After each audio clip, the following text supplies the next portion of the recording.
जिसको जो कहना है कहने दो मेरे दोस्त, आपका क्या जाता है, समय समय की बात है, वक्त सबका आता है।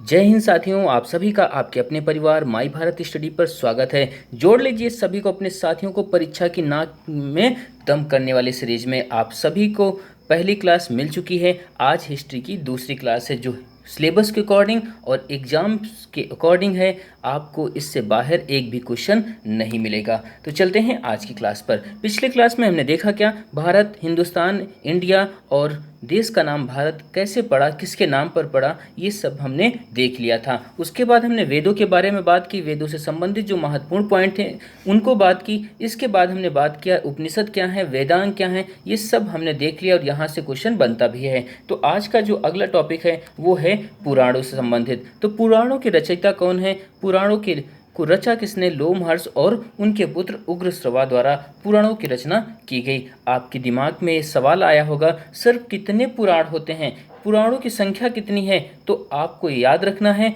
और क्वेश्चन भी बनता है, पुराणों की संख्या कितनी है? 18 है। कितनी है? 18 है। तो हमें ये बात याद रखनी है। अगला पॉइंट है आदि ग्रंथ या महाकाव्य। आदि ग्रंथ और महाकाव्य कौन कौन होते हैं? तो हम बात करते हैं पहले रामायण की। तो रामायण को क्या माना जाता है? आदि काव्य माना जाता है। रामायण की रचनाकार कौन है? अक्सर लोगों में कन्फ्यूजन होती है कि तुलसीदास हैं या वाल्मीकि हैं, वाल्मीकि हैं या तुलसीदास हैं, रामायण ही रामचरितमानस है या रामचरितमानस ही रामायण है। यदि आपको भी ऐसी कन्फ्यूजन है तो कमेंट बॉक्स में ज़रूर बताना, लेकिन आज आपकी कन्फ्यूजन हम दूर कर देते हैं। तो रामायण जो है वो महर्षि वाल्मीकि के द्वारा संस्कृत भाषा में लिखा गया। किसके द्वारा? महर्षि वाल्मीकि के द्वारा संस्कृत भाषा में इसे लिखा गया और यह एक आदि काव्य है। क्या है? यह एक आदि काव्य है। माफ करिएगा, यहाँ गलती से टाइपिंग गलती हुई। ये क्या है? रामायण एक आदि काव्य है। इसकी रचना दूसरी शताब्दी में संस्कृत भाषा में महर्षि वाल्मीकि द्वारा की गई। जबकि जो कन्फ्यूजन आपको है कि रामचरितमानस की रचना तुलसीदास के द्वारा अवधी भाषा में की गई,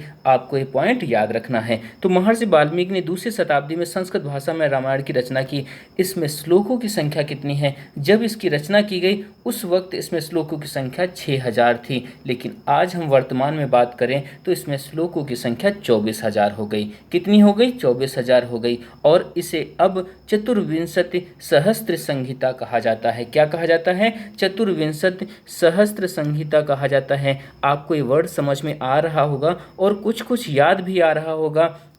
संहिता किसे कहा जाता है? संहिता शब्द हमने कल की क्लास में देखा था। संहिता चारों वेदों के समूह को क्या कहा जाता है? संहिता कहा जाता है। अगला पॉइंट क्या है? महत्वपूर्ण है और वो है महाभारत। तो महाभारत की रचना किसने की? रामायण की रचना वाल्मीकि ने। किस भाषा में? संस्कृत भाषा में। उसी प्रकार रामायण की जो महाभारत है, महाभारत की रचना वेद व्यास द्वारा की गई। किसके द्वारा? वेद व्यास की द्वारा की गई। और कब? चौथी शताब्दी महर्षि व्यास के द्वारा की गई। किसके द्वारा की गई? महर्षि व्यास के द्वारा की गई, चौथी शताब्दी में। ठीक, आगे हम बात करते हैं। प्रारंभ में इसमें 8800 श्लोक थे और तब इसे जय संहिता कहा जाता था। क्या कहा जाता है? संहिता कहा जाता था, जय संहिता। आपको फिर संहिता शब्द नजर आया? जैसे ही नाम कोई पुराना ऐसा समझ में आए जिससे आपने पहले कभी पढ़ा हो तो उसको जरूर याद करिए। इससे आप रिलेट करके ज़्यादा से ज़्यादा चीज़ें याद कर सकते हैं। तो संहिता क्या है? वेदों के चारों वेदों का समूह संहिता कहलाता है। लेकिन हम बात किसकी कर रहे हैं? जय संहिता की। जय संहिता क्या है? महाभारत का पुराना नाम है। आगे हम बात करते हैं, जब रचना हुई तब तो 8800 श्लोक हुए।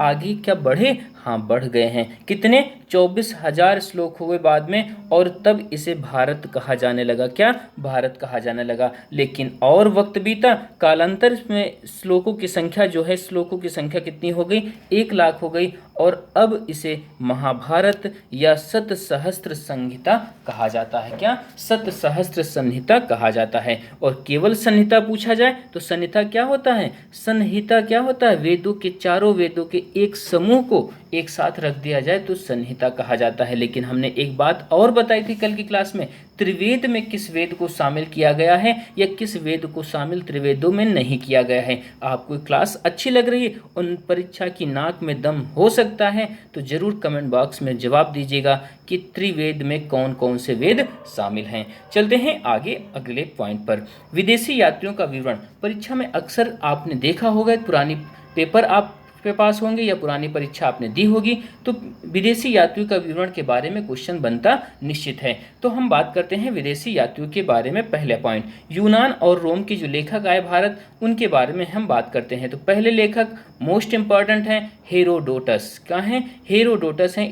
इसे इतिहास का पिता कहा जाता है और इनकी पुस्तक कई बार पूछी गई है। हिस्टोरिका नाम की जो इनकी पुस्तक है, इसके बारे में पूछा गया इसके रचनाकार कौन है, इसके लेखक कौन है। तो हिस्टोरिका के लेखक कौन है? हेरोडोटस हैं। और इन्हें हेरोडोटस को क्या कहा जाता है? फादर ऑफ हिस्ट्री कहा जाता है, इतिहास का पिता कहा जाता है। और इनकी पुस्तक से ही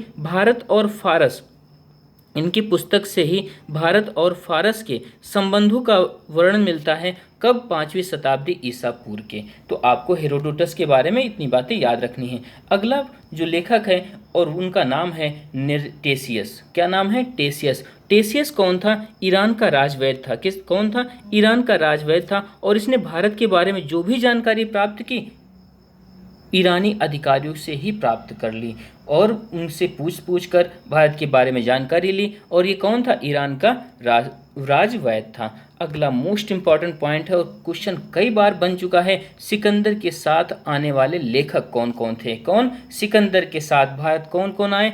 साथ साथ बोलिएगा। कौन? निर्याकस, आनिस्ट्रिकटस और अरिस्टोबुलस। कौन कौन? निर्याकस, आनिस्ट्रिकटस, अरिस्टोबुलस। लेकिन क्वेश्चन और बनता है कि सिकंदर के बाद कौन लेखक आए? तो उनकी यदि हम बात करें तो सिकंदर के बाद जो लेखक आए उनका नाम मेगस्थनीज, डाइमेकस और डायनोसियस। तो इनके बाद 3 राजदूत आए। कौन? सिकंदर के बाद भारत आने वाले 3 राजदूत कौन थे? Megasthenes, डाइमेकस, Dionysius. इन लेखक भी थे, जैसे कि मेगस्थनीज ने इंडिका नाम पुस्तक लिखी। तो ये बातें भी आगे होंगी। तो सिकंदर के बाद भारत आने वाले 3 राजदूत मेगस्थनीज, डाइमेकस, डायनोसियस। लेकिन सिकंदर के साथ पूछा जाए तो कौन होगा? निर्याकस, आनिस्ट्रिकटस और अरिस्टोबुलस थे। आपको ये दोनों पॉइंट याद रखने हैं, मोस्ट इंपॉर्टेंट, क्योंकि ऑप्शन में देता है सिकंदर के साथ इनमें से कौन नहीं आया। तो आपको 3 इसमें से दे देंगे और 1 इनमें से दे देंगे। तो आपको ये बात याद रखनी है। ये जो तीनों आए थे सिकंदर के बाद राजदूत, वो कहाँ आए थे? मौर्य दरबार में आए। तीनों कहाँ आए? मौर्य दरबार में। बात करें मेगस्थनीज की तो चंद्रगुप्त मौर्य जो संस्थापक थे मौर्य वंश के, और डाइमेकस की बात करें तो चंद्रगुप्त मौर्य का बेटा, मतलब कि श्री गुप्त के समय आए। और डायनोसियस की बात करें तो मतलब मेगस्थनीज का पोता अशोक के समय दरबार में आए। कौन? डायनोसियस। तो आपको ये तीनों पॉइंट याद रखने हैं। सिकंदर के साथ कौन आया? रिपीट करिए, जल्दी बोलिए। हाँ हाँ सही, बहुत अच्छे। हाँ हाँ बहुत बढ़िया। और सिकंदर के बाद? ठीक, और बहुत अच्छे। तो दोनों पॉइंट आपको याद हो गए। अगला पॉइंट मोस्ट इंपॉर्टेंट है और वो है चीनी यात्रियों से। यहाँ से भी क्वेश्चन बनता है। तो चीनी यात्रियों में कौन है? फाहियान, सुंगयुन और हुएनसांग तथा इत्सिंग। कौन कौन? Fahien, Sungyun, Hiuen Tsang, I-Tsing. Question कैसे बनता है? इनमें से कौन चीनी यात्री है या इनमें से कौन चीनी यात्री नहीं है? तो आपको एक पॉइंट याद रखना है, फाहियान, सुंगयुन, हुएनसांग, इत्सिंग, ये चारों कौन है? चीनी यात्री हैं। और इनसे पहले हमने जो बात की वो यूनानी और रोम लेखक थे। आपको ये बात याद रखनी है। अगला महत्वपूर्ण पॉइंट है और वो पॉइंट है अभिलेखों के अध्ययन को पुरालेख शास्त्र कहा जाता है। आपको यह बात याद रखनी है, अभिलेखों के अध्ययन को क्या कहा जाता है? पुरालेख शास्त्र कहा जाता है। और अभिलेखों का अध्ययन करना क्यों पड़ा? क्योंकि पुराने समय में क्या होता, कोई न्यूज़पेपर तो चलता नहीं था। तो अभिलेखों में पत्थर में ही जो हम छेनी हथौड़े से लिखावट करवाते हैं वही क्या होता है? अभिलेख होते हैं। तो बात पूछा कहा जाता है भारतवर्ष का उल्लेख किस अभिलेख में सर्वप्रथम मिला? मोस्ट इंपॉर्टेंट मार्क करिएगा। और ये आज से पहले कई बार एग्जाम में पूछा जा चुका है। तो वेरी इंपॉर्टेंट है, भारतवर्ष का उल्लेख किस अभिलेख में सर्वप्रथम मिला। आप में से बहुत लोगों के क्वेश्चन पता होगा, तो बहुत अच्छी आपकी तैयारी है। तो भारतवर्ष का जिक्र सबसे पहले कलिंग नरेश खारवेल के हाथी गुफा अभिलेख से मिलता है। किस अभिलेख से मिलता है? हाथी गुफा अभिलेख से। क्वेश्चन डायरेक्ट यही छपेगा कि भारतवर्ष का जिक्र सर्वप्रथम किस अभिलेख से हुआ, तो जवाब क्या होगा? हाथी गुफा अभिलेख। और अंदर पूछेगा तो हाथी गुफा अभिलेख किसका था? कलिंग नरेश खारवेल का हाथी गुफा अभिलेख था। अगला है मोस्ट इंपॉर्टेंट पॉइंट है, सती प्रथा का पहला साक्ष्य कब और कहाँ मिला? साक्षी नहीं, साक्ष्य यहाँ पर है। ठीक, कब सती प्रथा का पहला साक्ष्य और कब और कहाँ मिला? तो इसका साक्ष्य बहुत इंपॉर्टेंट पूछा जाता है और इसका साक्ष्य मिला एरण अभिलेख से। कब? 510 ईस्वी में एरण अभिलेख से ये मिलता है। कौन? सती प्रथा का पहला साक्ष्य। अगला मोस्ट इंपॉर्टेंट पॉइंट है, रेशम बुनकर की जानकारी मंदसौर अभिलेख से प्राप्त होती है। किससे प्राप्त होती है? मंदसौर अभिलेख से प्राप्त होती है। पॉइंट जितने भी कराए जा रहे हैं वो सभी पॉइंट मोस्ट इंपॉर्टेंट हैं। इन्हीं पॉइंटों को हम चर्चा करेंगे और आपको डेली क्लास में ही याद करवाया जाएगा। तो आपकी एग्ज़ाम को ध्यान में रखते हुए उन्हीं पॉइंट, उन्हीं सिलेबस, उन्हीं चैप्टर की चर्चा होगी जो आपके एग्जाम में पूछे जाने निश्चित हैं। तो सती प्रथा का पहला साक्ष्य एरण अभिलेख से, भारतवर्ष का जिक्र खारवेल के हाथी गुफा अभिलेख से, और रेशम बुनकरों की जानकारी का जो अभिलेख मिला वो कहाँ से मिला? मंदसौर अभिलेख से मिला। कहाँ से मिला? मंदसौर अभिलेख से मिलता है। अगला मोस्ट इंपॉर्टेंट पॉइंट है, उत्तर भारत के मंदिर निर्माण की शैली क्या है? तो हमारे भारत में 3 प्रकार की शैलियाँ चलती हैं। कौन? उत्तर भारत में एक शैली दूसरी है, दक्षिण भारत के जो मंदिर बने दूसरी शैली में है, और जो बचा कुचा है वो दोनों को मिक्स करके बनवा दिया गया। इधर भी देखा उधर भी देखा और दोनों को मिक्स करके जो बनाया उसका नाम है वेसर शैली। क्या है? वेसर शैली है। तो हम पहले बात करते हैं उत्तर भारत के मंदिर निर्माण शैली। कौन सी है? नागर शैली है। कौन सी है? नागर शैली। कौन सी? उत्तर भारत निर्माण की। रुकिएगा, अभी अंत में तुम्हें नागर शैली, द्रविड़ शैली, वेसर शैली तीनों कैसे समझा देंगे आपको हमेशा याद रहेगा। ये परीक्षा की नाक में दम सीरीज में आपको तनिक भी दम लग रहा है तो जोड़ लीजिए अपने साथियों को और शेयर कर दीजिए जिससे ज़्यादा से ज़्यादा लोगों तक सीरीज का फायदा हो सके। दक्षिण भारत की मंदिर शैली की बात करें तो वो द्रविड़ शैली है। दक्षिण भारत में जो मंदिर निर्माण है वो द्रविड़ शैली, उत्तर भारत में जो मंदिर निर्माण है वो नागर शैली, और दोनों को मिक्स कर दिया जाए तो वो बन जाती है वेसर शैली। शैलियों से, मंदिर शैलियों से, निर्माण से क्वेश्चन बहुत बनते हैं। आगे आने वाले क्लासों में आपको महत्वपूर्ण मंदिर भी करवाए जाएंगे जो स्टैटिक का पॉइंट बनेंगे और आपके एग्जाम में छप जाएंगे। आगे हम बात करते हैं मंदिरों के बारे में, आपको समझा देते हैं। जैसे कि आपको देखने में मिल रहा होगा नागर शैली के मंदिर, वेसर शैली के मंदिर और द्रविड़ शैली के मंदिर। तो नागर शैली के मंदिर आप अपने आसपास इधर उत्तर भारत में हैं तो आपको ये पता होगा जो नागर शैली के मंदिर हैं, मंदिर में क्या होता है, ऐसे मंदिर नुमा आकृति होती है और झंडा वगैरह बाकी, जैसा कि आपको ये चित्र में देखने को मिल रहा है। ये कैसी पहचान है? नागर शैली मंदिरों की पहचान है।